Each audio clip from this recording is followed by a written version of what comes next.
Hello, fish people, and welcome back. And it's the start of a new year. And for this video, I would like to talk about this guy, this handsome guy. Now, he is a golden wonder killifish, and see, it's so easy to identify the males and the females because the males, like these are not the dominant ones, but they still have the color as this one. This one is the prettiest, so he's the dominant male. And as you can see, he also has all of the girls on his side of the tank, and it's like he has claimed this side and he is the king of this side. And I've been wanting to breed them, but I've actually bred them by accident before.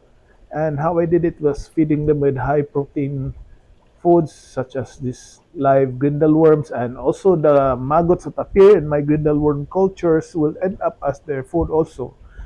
And the toughest thing about keeping panchaks killifish is that they do not really take to prepared or dried food. So they might nibble on it, but they will not really gorge and eat on the pellets or flake foods. And as you can see here, they absolutely love the live food. They are actually very greedy eaters, and given more food in the tank, they will simply eat and eat and eat. I am feeding them the Ginderoons right now because I want them to bulk up and the females to have eggs and to be ready for breeding. Now this is in the morning. This is in the evening. As you can see, it's a lot darker, and I cleaned out the sponge filter so there is muck on the water. I am going to be feeding them bloodworms, and they, even in a frozen state, they will greedily chow down on the bloodworms. That thing is still frozen, but they will really take bites at it.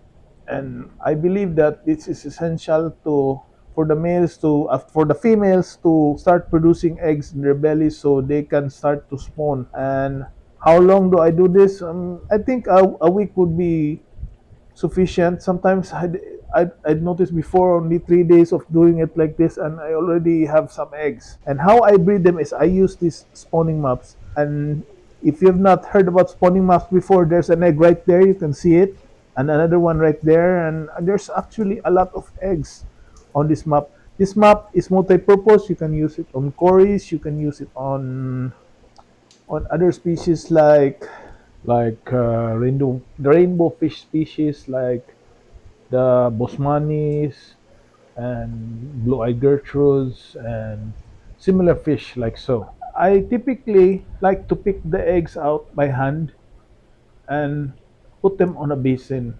Now, I do this, and sometimes as I'm picking them out, there are eggs that will easily just pop, and that tells me that that egg is not fertilized. This particular one is from probably a previous batch because it is already developed, as you can see there.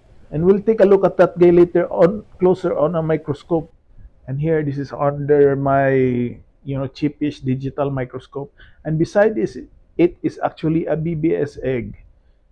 It's just so you have an idea of the size. And inside, you can already see the fish developing, and there's movement in there. Now, spawning the panchaks is easy, but this is the hardest part. This is for the first batch of eggs that I hatched, and I made a mistake. I did not have any line of sight breaks on the tags, so there are going to be high gainers and slow growers. Now, this guy is a fast grower, and apparently they will cannibalize on their siblings. So there is only one other panchaks left in the tank amongst maybe a dozen or 15 that hatched, and this is because I did not have this guppy grass in there. So it is essential that if you are going to be breeding this fish, to have some form of line of sight break. Several days later. Now going back to the eggs that we collected, now they are in this tub, and now we have wrigglers. They are slowly hatching, and they are not yet free swimmers, but they are wrigglers. The next day. You can clearly see that we already have a lot of free swimming fry. And this time around, I have the line of sight break, the guppy grass there, so we should have a lot of survivors and a lot less cannibalism going on. So as you can see, they are there. And the good thing about the panchaks is that they can immediately take to BBS. So feeding them is essential so that they do not go hungry, and again they do not try to predate on their siblings. On the bottom, however, you can see that there are still a lot of unhatched eggs, and I'm predicting three huddled together. That's cool.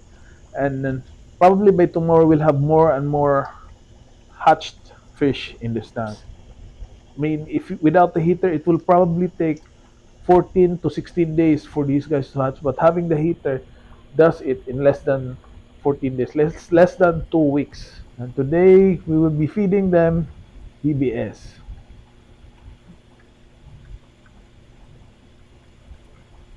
Now I hope you won't mind the glare from the light. The light is necessary to feed these guys BBS because the BBS will stick closer to the surface and therefore make it easy for our fry panchaks to pounce and eat them. Now this guy is one of the first ones to hatch, and already he is eating the BBS. And yeah, I'm predicting he's going to be growing really, really fast, and I have to keep an eye on him so he will not cannibalize his siblings. The other ones are on the edges already, and I think they are still intimidated because of the food that I added.